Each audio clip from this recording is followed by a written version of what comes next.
रासायनिक खत, शेणखत किंवा दुसरं काही लावगण कधी झाली, लावगण कधी केलेली आहे बरं आपण याची तारीख? हे ऑगस्टला केली. ऑगस्ट महिन्यामध्ये. जवळपास आता याला 7 महिने हो झालेले आहेत. शेवटी ऑगस्टला केली, झाली नाही अजून. अच्छा अच्छा. म्हणजे 6 महिने तरी 6 complete महिने झालेले झाले आहेत. कम्प्लीट. बरं याला नियोजन कसं आहे, खताचा वगैरे डोस वगैरे हे?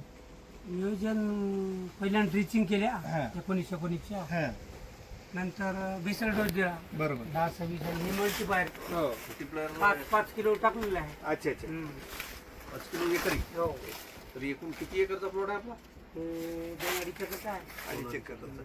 आणि आपण मल्टीप्लायर किती वर्षापूर्वी वापरता? 2-3 वर्ष वापरतो.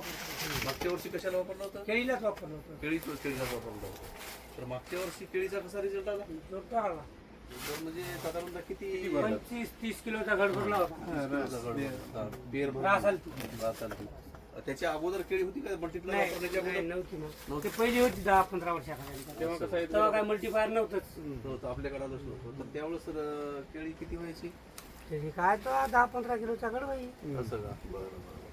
म्हणजे याच्यामध्ये काय बदलाव दिसायला, म्हणजे पेंद्याचा आकार पेंदे मोठा, पहा, हे भरपूर आणि- जाडी आहे. हा, पेंद्याची भरपूर. जाडी हा. एवढी आता पुनरात येत आताच आहे. हा. हा. आणि पानाचा आकार. पानात येते त्याच्यात. ग्रेनेड पहा कसं हिरवं गार आहे. हा. आणि तांबडा लाल बुंदा आहे. याची जाडी पुन्हा. आणि तांबडा आहे बघा ना, हे तांबडा. पांढरी राहतात. हा. ते पांढरा नाही, हा. तांबडा आहे. हा. आणि जमिनीमध्ये काय बदलाव दिसायला? जमीन भुसभुशीत हा. एकदम. एकदम. हा. पहा ना ते. जमिनीमध्ये हा, नाही. भुसभुशीतपणा असं झालेला आहे. आहे आणि एकदम मऊ जमीन झाली आहे. पत्तीसारखी जमीन झाली. कसं हा. गांडूळ खताला पत्तीसारखी जमीन झाली.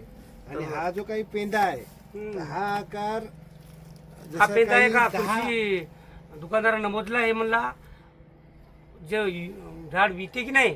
10 महिन्याच्या लेवलला जे हा, आपला ते घास आता आहे, पेंदा त्या आहे लेवलला या 6 महिन्याच्या याच्यामध्ये आहे. हम्म.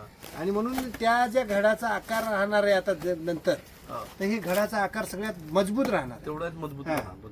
म्हणून याच्या सगळ्यात जास्त म्हणलं तर पहिली आता याच्यामध्ये करावं लागणार तुम्हाला बांधी. बांधी कर. बांधी आवश्यक आवश्यक आहे, आहे. कारण का याला एवढ्या पेंदा जरी हा. असेल तर याला याचं वजन बांधी आवश्यक आहे आणि नाही. पुन्हा बांबू तोडून ठेवले. हा. 500 बांबू ठेवलं आम्ही. 35 म्हणजे पर्यंत याचा 500 झाड एकदा निघल तर मोठ्या मोठ्या झाडाला लावायचं. हा. 35च्या हा, नियोजन. रास निघेल अंदाज असा 35चा, म्हणजे एवढ्यापर्यंत जाऊ शकते. जाऊ शकते. कारण का त्या वर्षी आपण काढायचं, गेल्या वर्षी 25 आलती ना, हा, हा. 40-45 झाड होतं गेल्या वर्षी हा, भरलं हा, होतं. हा. त्या वर्षी 50 झालं पाहिजे. हा. हा. 40, 35, 40 तर तुमचं झाड होणारच आहे. आणि याच्यामध्ये जे एक मोजलं गॅप होतं, 45 झालं. याच्यामध्ये जे गॅप असायला पाहिजे केळीमध्ये, हा भरपूर प्रकारचा आहे. है की नाही? पानावली. हा ह्या जे गॅप आहे ना, हे असं महत्वाचं आहे. कारण नाहीतर काय होतं, याच्या अगोदरच्या रासायनिक खतावर आणि औषधीवर याच्यावर जर केळीचं झाड असेल तर याच्यामध्ये गॅप हे कमी प्रमाणात असते. हे सगळ्यात मोठं डिपेंड आहे याच्यावर, है की नाही? याच्यामधला जो गॅप आहे तर हे सगळ्यात महत्वाचं आहे. आणि हे मल्टीप्लायरची किंमत आहे, है की नाही?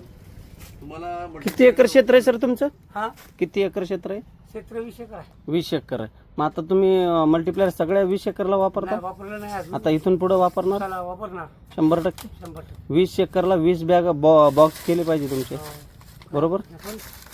कारण प्रत्येक पिकाला आपण वापरू शकतोय. 20 एकरला 20 बॉक्स यांच्या नावावर रिपर्चेस झाली पाहिजे. ओके. तुम्ही हे वापरून समाधानी आहे मल्टीप्लायर? हो, आणि इतर शेतकऱ्यांना काय संदेश द्या? सांगणार चांगला आहे बुवा, घ्या, वापरायला पाहिजे. वापरायला पाहिजे. थँक्यू. थँक्यू.